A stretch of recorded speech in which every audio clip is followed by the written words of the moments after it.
Warning: the following program may contain material not be suitable for all audiences. Listener discretion is advised.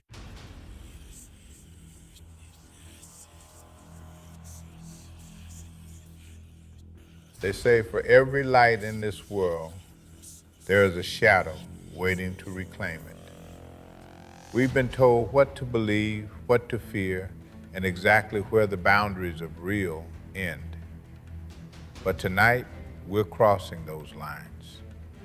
From the whispers in the attic to the lights in the desert sky, and the entities that walk among us, we are stepping behind the veil.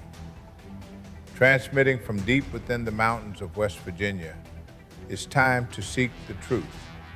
This is Let's Find Out with Diego. And now, here is your host, Diego the Podcaster.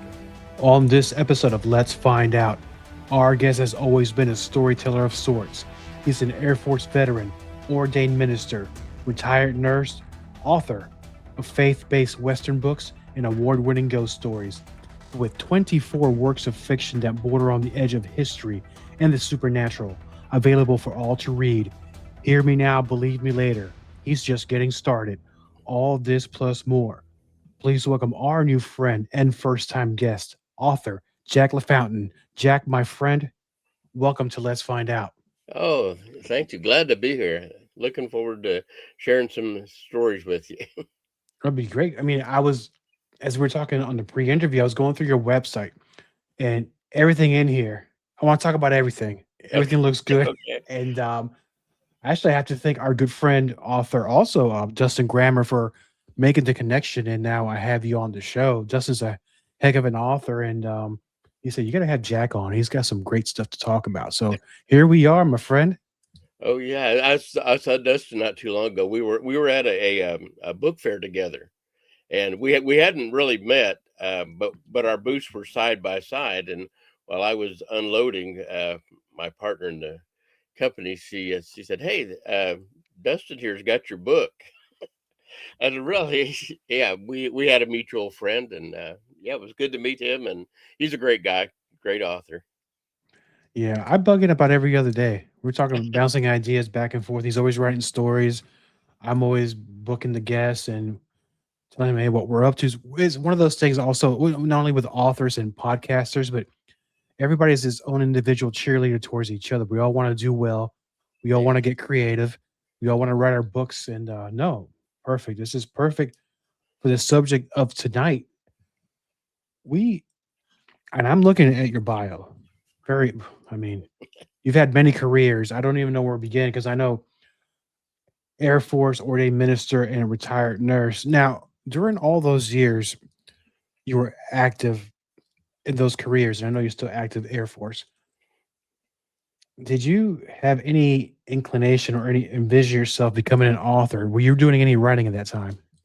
No, absolutely not until about the last 2 years of my working career as a nurse. I started out, like I said, in the Air Force. I was Vietnam era. I wasn't actually in Vietnam, but I was in Southeast Asia at the time. Uh, got out of the service, become an ordained minister, and still do that. And a hospice chaplain, uh, and I still do that part time. In fact, I'll be ministering Sunday in a church here in Huntsville. Uh, but it doesn't pay as well as people think doing that job. So and because I was a hospice chaplain, I watched the nurses that were working with the people that we took care of, and I thought I'd like to do that too.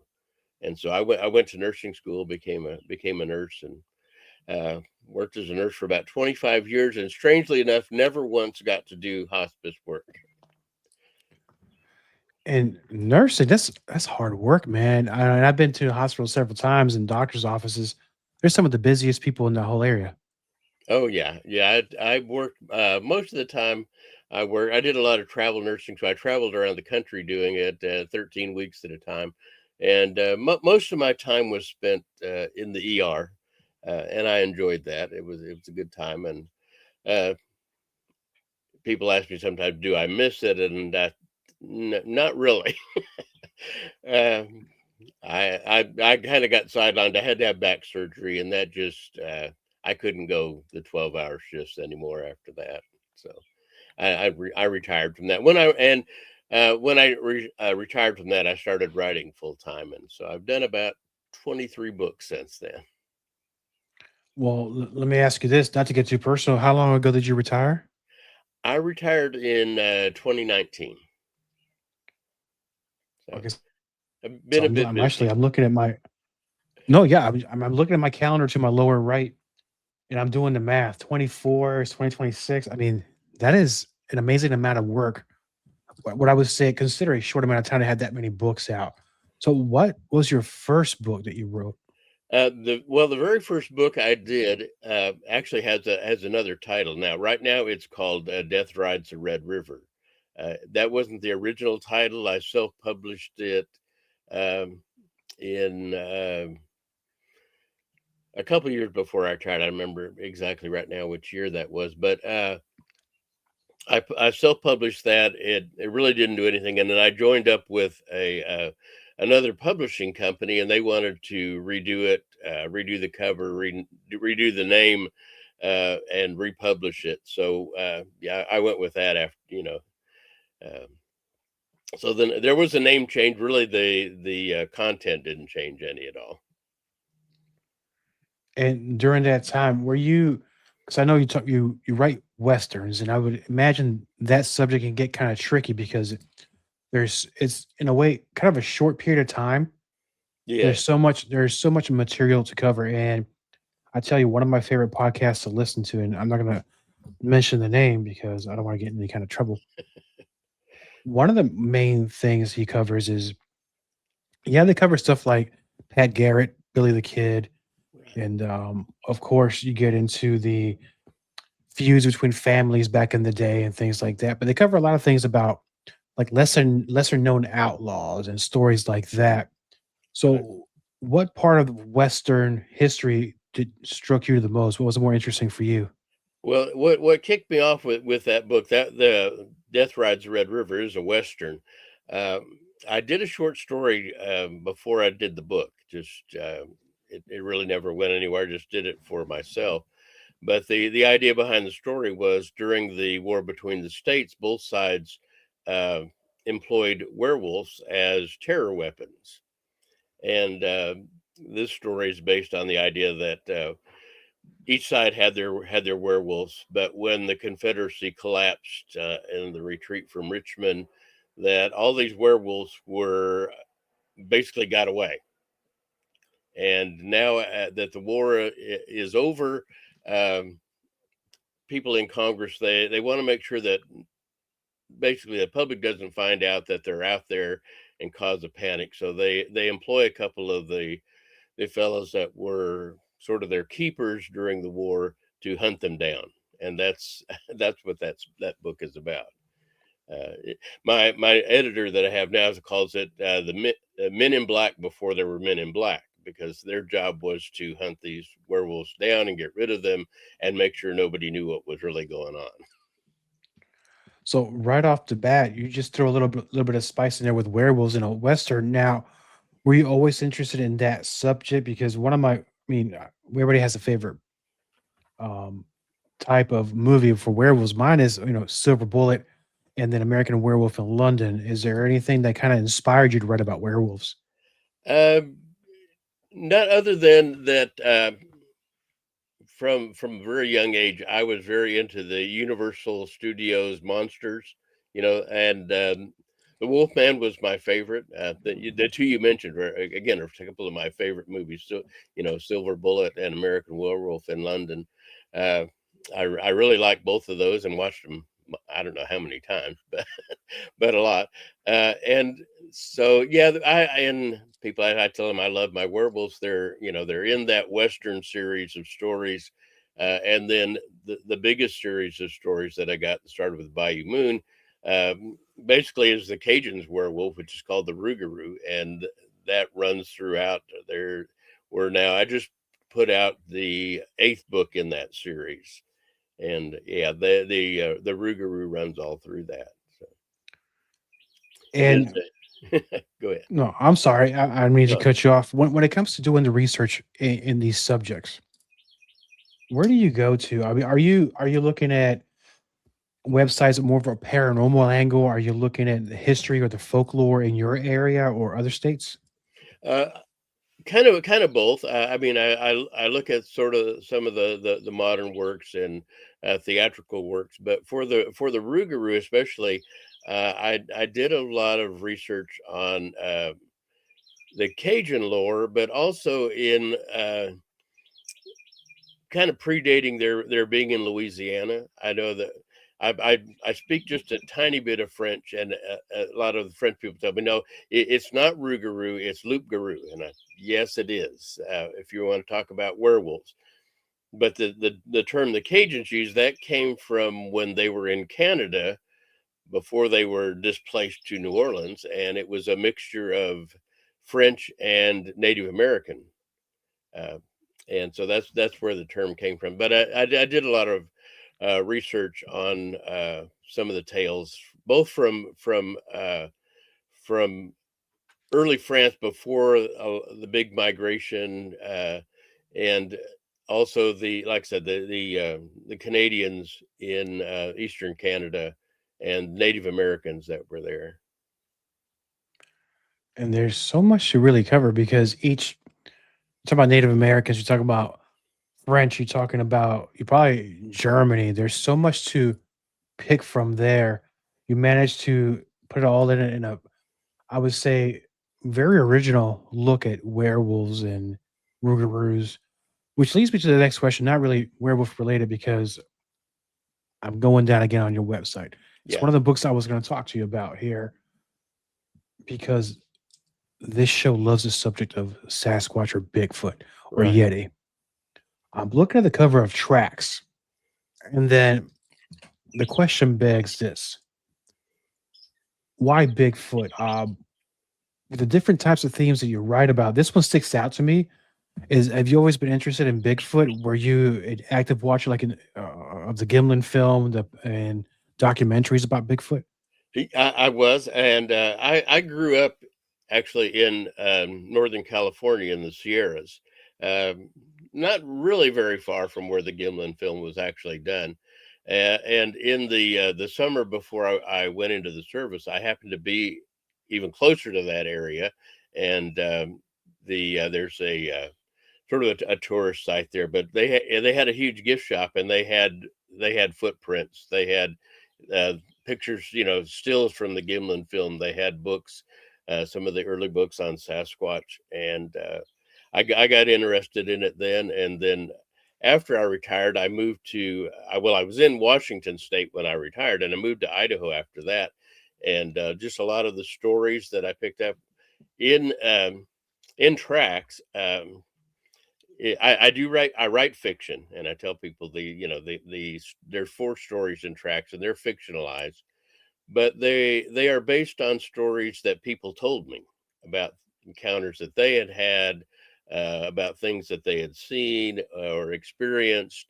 And again, the idea of the first story in that book um, it relies heavily on Native American myths from the Olympic Peninsula, and I gathered some of the myths from there and the stories and things that the Native Americans reported in the area, and I mixed that with reports that I got from people who lived there. I actually lived right at the base of the Olympic Peninsula in Shelton, Washington, which is part of where that story takes place, and so I was familiar with that area, and have actually been out on a few hunts for Bigfoot in while I lived there. So No, that's awesome. It's very interesting. It kind of helps you, I guess, set the stage for the book. And from all those stories that you heard and you read about, is there a particular one that stands out to you the most? Is there one that's more disturbing than the other? I don't know about serving. The one that took me most by surprise when I was researching for the book, I wanted to talk about Bigfoot who was encounters that took place in areas that I was familiar with, and I was looking for the fall story. and I was looking through BFRO reports, and I stumbled across one that took place in Sulphur, Oklahoma, which I lived there for quite a number of years, and I had never heard anything about it. And just the where the sighting took place just amazed me, because it's with basically with inside of town. The street lights of some of the city are maybe a few hundred yards away from where this sighting took place, and that was intriguing. So I had to do a take on that story, and it was fun to do that. Um, the one I think people talk to me the most about is the winter story that I did in there, and the cover has that winter scene on there that had a fellow that he does that's actually a painting from a fellow by the name of Michael Payton. He does a lot of Bigfoot paintings, and I happened to run across that, and I said, I'd like you to paint me one for a cover of a book. And he said, well, he would do that. And by the way, he said, I've got a story that I would like to have somebody edit for me. So I said, there we go. We got a trade. You paint me the cover of my book and I'll edit your story for you. And that's the way that came off. But anyways, that winter story, uh, I wrote from Bigfoot's point of view. Bigfoot's telling the story of how he makes it through the winter. And that was a big challenge. I went out to when I was researching for it, went out to the Bigfoot community and asked them the question, tell me how you know that Bigfoot thinks. So, so I can write this story in Bigfoot's thinking. Tell me how you know that Bigfoot thinks. And I had a lot of different answers, and none of them really convinced me. One fellow told me, "Well, you can see the intelligence in their eyes." I've never been that close, so I don't know that. But I did finally run across stories, and one of them was that there were these Bigfoot that they lived in the area where there was a house, and this house had motion sensor lights on the outside, and they actually figured out how close they could get before the lights came on, and put sticks out on the ground to mark the place where you could go. Basically, you could go this far, and if you went any further, you're going to turn the lights on. And so that told me they think. I got another story from a fellow who goes way out in the wilderness along the Oregon-Washington border, the Blue Mountains out there, way beyond where people normally go. And actually, he heard interaction between a couple of Sasquatches uh, that, and he speaks about 7 different languages, from anywhere from, I think he does some Chinese and then European languages as well. He said you could tell by the sort of the cadence of the talk that this was language, but it wasn't any language that I'd ever heard. And I said, well, that convinces me. So I'm going to do the story. And then I thought, okay, I'm all set. I can do this story now. I can write the story. And I sat down to write it, and I said, well, wait a minute. Okay, Bigfoot thinks, and he's, basically, if he thinks like we do, think in words. And so, what does Bigfoot call things? What does he call a human being? What does he call a cow? What does he call a house? Uh, and I thought, well, I'm not Tolkien. I'm not going to come up with a whole Bigfoot dictionary. I'm not that ambitious, but we kind of use some terms sort of from not really children's terms, but sort of more descriptive kind of terms. Actually, I guess I can give this away, but he actually in the story he calls people hay. They're hay, and he gets it from hearing people talk and say hey, to each other, and so okay, they're the hay, and that's what he calls them. Um, and the finally got through the story. Actually, um, I did publish a little article called "Becoming Bigfoot" uh, about that. Uh, Sort of, it had more to do with writing than Bigfoot, in that if you want to tell a fictional story, um, the way to do it is to tell as much truth as you can, and then kind of slide the fictional part into that where it doesn't really show up. Uh, I was actually watching a movie earlier today, and it's like the author, the whoever wrote the story or the screenplay, didn't take into account why people do things. They had the characters in the story doing things because that's what they wanted done, and there's no really logic to, well, why are they doing that? And I wanted that to come through in the Bigfoot story. Why does Bigfoot do this? Why does he do that? And I think a lot of it comes through. A lot of people are entertained by the story, anyways, and that's my big point. That's why I did fictionalized stories rather than a series of true stories. I like the true stories. I like people to tell me the stories, but I said, if I sit down to write that the way people tell me, it's going to sound like court testimony. And I understand that in court testimony, you're telling the truth and you want to be believed. I get that, but it's not very exciting. It doesn't always develop into a story, and I wanted these to develop into a story that not only had the encounter and some of the feelings that go along with it, but then tell a story too. Tell what happened to the people, how it affected them, and what became of their life afterwards. And that's very interesting because sometimes when you write these stories, you have to change them a little bit to be, or say, more entertaining and digestible for people. Like you're talking about, it comes off like courtroom testimonies, and for some people, be maybe not as entertaining to follow as if you dress it up and make it a little more, I guess, easier to read. So let I me, think so. Yeah. let me ask you this: with all those eyewitness testimonies and the research that you did, and I don't think there's a wrong answer to this, regardless of what some people may think. What is your opinion on Bigfoot? And I know that you might be taking it from a different kind of angle. You've actually gone out there and gone squatching for a few times, but in your opinion, what do you think we're looking at?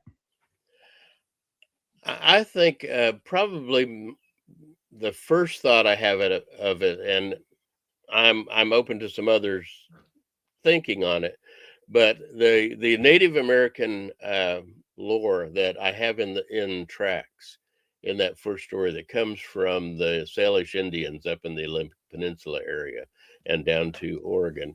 Uh, their thought is that Sasquatch is a part of basically the original creation. Their creator character created Bigfoot was created along with everything else, and basically their thought on Bigfoot is that he didn't take up what they call the soul power. So he wasn't quite human, but a little more than um maybe some of the other creatures that closer to human, but maybe not quite there. In that he didn't take up the soul power. One of their thoughts is that he can understand all the native languages from the Olympic Peninsula. He migrates up and down the peninsula like the natives did. Even intruded onto their villages at times. They A lot of them thought Bigfoot was kind of at times sort of a trickster, that he would play tricks on them. They also had stories occasionally of him carrying women away, which is what the story in the book tracks is kind of takes off on. So, and I kind of lean towards that. I know I hear people talk about them maybe being interdimensional, and that's a possibility. I think a very real possibility. Uh, from my ministerial background, there are creatures that are sort of interdimensional, or maybe they're, some people call them spiritual creatures, but they move between another realm and Earth, and that happens in the scripture. So I think that could be a real possibility as well. Now, in your area, we won't say what state you're living in, and I know that you take stories from people that in your area because I think it's easier to follow instead of trying to do something and research it. And if it was like a Bigfoot in Iceland or Greenland, you know more about the area here in the states than you would uh, another country. Have there been any? Is your state known for Bigfoot, and has there been any stories recently that you know Uh, of? I haven't really found any recent ones. Again, the one of the stories in Tracks is comes from a BFRO report that took place in the area where I live now. Um, it's not there. They do have something that they call the white thing around where I live. That is basically a white Bigfoot. This one is not about the white thing, but there was an encounter not too far from where I live right now, and I actually went down to that area after I came across this report. There's a business that's right there, and I thought, well, I'm going to go down there and talk to the people that run this business and find out, were they involved? Did they know anything? And I went and visited with them, and the fellow that owns it said, "Well, I don't really believe in Bigfoot, or I know, but he said those folks that came out here, they had all this expensive equipment. They came out and they set up all over the place. I said those fellows were really serious." Uh, Yeah. and they were doing some serious research, and he said, he kind of said, if they're willing to be that involved in search, maybe there's something to it. And I don't know about whether he, his personal beliefs, but I know on the trucks that they have at this business, they have a couple of pickup trucks, and the tailgates on both trucks have uh, very great uh, images of Sasquatch on it. So yeah, it's and so I wrote that story to kind of do something close to home with that, and uh, that was fun as well. And now that we have the Bigfoot, now in your universe of writing, are you does any other cryptid come to mind right now or on your radar to possibly cover in the future? Well, actually, the book I just put out, it's called Latish Moon. It takes place in Louisiana, and the Latish. I came across the Latish, which is part of Cajun folklore. It's not clear from what research I've done on that if this is an actual just physical being, or maybe it's kind of a spiritual being. The sort of the legend begins with that. Um, Again, it's very very Catholic area. So the unbaptized child that is left out in the swamp, basically on their own, and is taken in by the alligators, and becomes spiritually, and some say physically as well, part human, part alligator. And it's sort of like the Rougarou stories. It loves to turn people in their pirogues over and in the bayou, and kill them. And the story that I did kind of mixes that with some voodoo characters. That the one character that is sort of over the migration between our dimension and the spiritual world, that has to, sort of the gatekeeper, and that people call upon this gatekeeper to let this spiritual creature cross over and wreak havoc on the bayou area there. And that's one of the cool things about you, Jack, that you're not afraid to cover different type of topics because you do westerns, you do supernatural, you got cryptids, and then I'm looking at something that really caught my eye. And it's never too early to talk about this because I know we are in May, and really Christmas is not too far away. Oh, yeah. And I'm looking at Krampus. Now I'm gonna do my best German here. Krampusnacht. Did Krampus I not. get? Yeah. Oh my goodness! Thank goodness I got that right. And it's one of those topics that's been gaining a lot of popularity lately with Krampus. There was a movie, I think it was about 10 years ago. Within 10 years, Krampus. I don't know if you've seen it. Very well done, very entertaining. But Oh, yeah. Yeah, I've seen that. with Uh, Krampus now, what got you interested in Krampus? well, actually, how I got started in that one, early on when I first started writing, I did a lot of short stories, and I wrote a couple of short stories. There was a group over in North Ireland. They did an international Christmas ghost story competition, and I joined that the 2 years. They only had it for 2 years. The 2 years that they had it, um, and I placed third the first year and second the next year. So I was doing Christmas and I just decided I'm gonna. I liked it so much. I thought I'm going to do a Christmas ghost story every year. And then I found I was doing it more than every year, doing all these Christmas ghost stories. And so the idea came together. Well, I'm going to put all of these stories together in a book. And since that's like you said, Krampus was gaining popularity, and my hero Ed Landry from the Moon books, I thought it would be a great idea to have him have an encounter with Krampus for a Okay, story. So was he that's yeah, yeah. So was we he would do bad? that. They throw him in the sack and Yeah. take him to the coal mines? He did come off all right with Krampus, and I also on that there's also a cryptid story in there. There's one about Bigfoot. Uh, that again I took from the news. The idea for it came from the news, where this fella had found a box in a sort of a landfill type dump, and he he heard this box was making noise and shaking around, and he picked the box up and he looked inside, and there was a dog and six puppies in there, and the sort of the story kind of caught on about this dog and her puppies, uh, and I'd heard also another story about Krampus kind of helping people and sort of helpless beings out.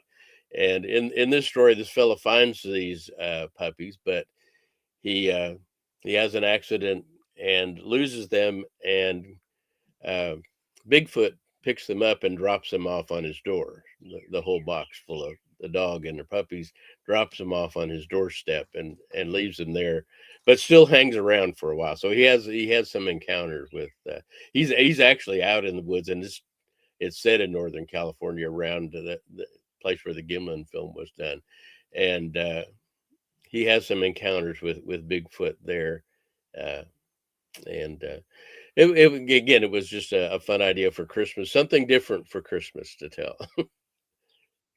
Right, because there's so many, like, especially if you, I don't know if you watch Hallmark Channel or Lifetime Channel, but sometimes they have the very same romantic Christmases. It's the same Right, Christmas stories. right. We need more Krampus and Bigfoot stories out there, Yeah, especially during the holiday season. I think so.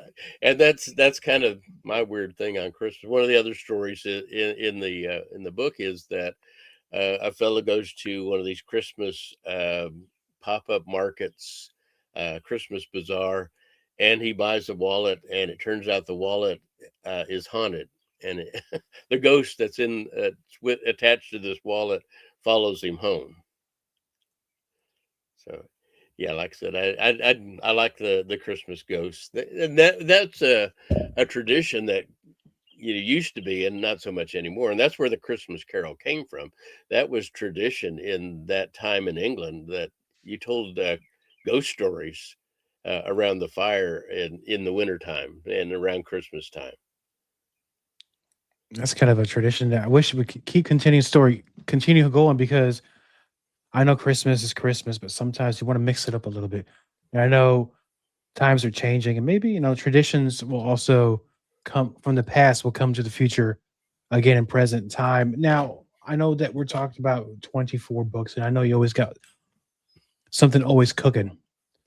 And without giving it too much away, what are you working on now? Right now, I'm working on. You notice I've got 3 books that have Deadwood in the title right now. Uh, for the past, this will be the 4th June. I'm going to Deadwood, South Dakota. There's a writers' meeting there. It's called Wild Deadwood Reads, and it's just been it's not required. It's just a project of mine that I like to do. Is that every year before I go, I write a collection of short stories.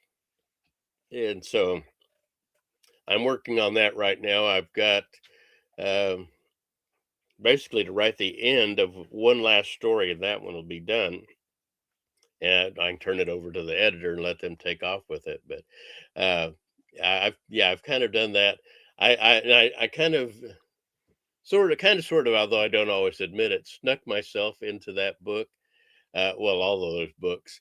Um, in Dead Man's Hand, the last story is about this unnamed writer who happens to be in Deadwood for a book fair, and he has a heart attack, and while hovering between life and death, finds himself in a poker game with the other characters in the story and Hickok, and that's kind of I kind of took off with that. Last year's Return to Deadwood, those are all actually the stories in there are all actual reported stories from uh, strange happenings and folklore from South Dakota. Um, there's a Bigfoot story in there. There's a that takes place at a place called the Devil's Bathtub. There's a story in there about a ghost that visits this certain bar in Rapid City. There's a story in there about the ghost of Seth Bullock, who was a sheriff in Deadwood, and there's even one about how the Devil's Canyon got its name. So I kind of picked up stories from around there. They're all fictionalized. That's another cryptid creature I ran across while doing that is something called the mini washoe, which is this creature that lives in the Missouri River and is sort of responsible for breaking up the ice. And the legend is that if you see this creature and sort of look it in the eye, you will go crazy. And I've included that one in the story. The only one there's one story in there that I didn't fictionalize much, and it's the story of the oldest unsolved murder in South Dakota. So yeah, kind of just told a lot of different things about the area, and it was a nice thing I think to do. It went over pretty well. The If you've ever been to South Dakota, you know about Wall Drug Store. And from the time you come into the state, you got signs telling you how far it is to Wall Drug. Uh, then Wall Drug actually bought the book and carries it in their bookstores. Yeah, I've seen a lot of the bumper stickers every time I go out of town or on the highways. And well, now I'm on the hook now with the stories you're about to write. Now, for our friends and listeners of Let's Find Out, they will also be on the hook, but they want to learn more about you, your books, and where to get them. Where can they find out? Um, all the books are available at through houseofhonorbooks.com. We have them. Most all of them are on Audible. They're on Kindle. There's a Kindle version, and then we have all of our books that the publishing company does are available on Kindle Unlimited, which you pay a subscription for that, and you can check out the books like from a library. It doesn't cost you anything. and we like it, and we kind of encourage people who have it to take a look at us, because it's a great way to find new authors without spending a lot of money on it, and so people are attracted to that and do that, and then they're all in paperback as well. But and yeah, you can get their links on there. You can go on and listen to a sample of the audiobooks on the website too. Excellent. And I'll have the links to House of Honor books and Jack LaFountain, author.com on the show description. And when book number 25, 26, and 27 come out, and I know it'll be sometime this year, I'd love to invite you to come back and let's talk about those stories. Oh, sure, And that'd be great. let's see what else you conjure up, my friend. All right, we'll do. Thank you, my friend. Copyright Diego the Podcaster. All content for Let's Find Out is the property of Diego the Podcaster and is served directly from our servers with no modification, redirects, or rehosting. All celebrity impersonators are paid performers. The impersonated celebrities do not endorse or promote any views or opinions expressed by our guests, Diego the Podcaster, or Let's Find Out. The information shared on Let's Find Out with Diego is provided on an as-is basis, with no guarantees of completeness, accuracy, usefulness, or timeliness.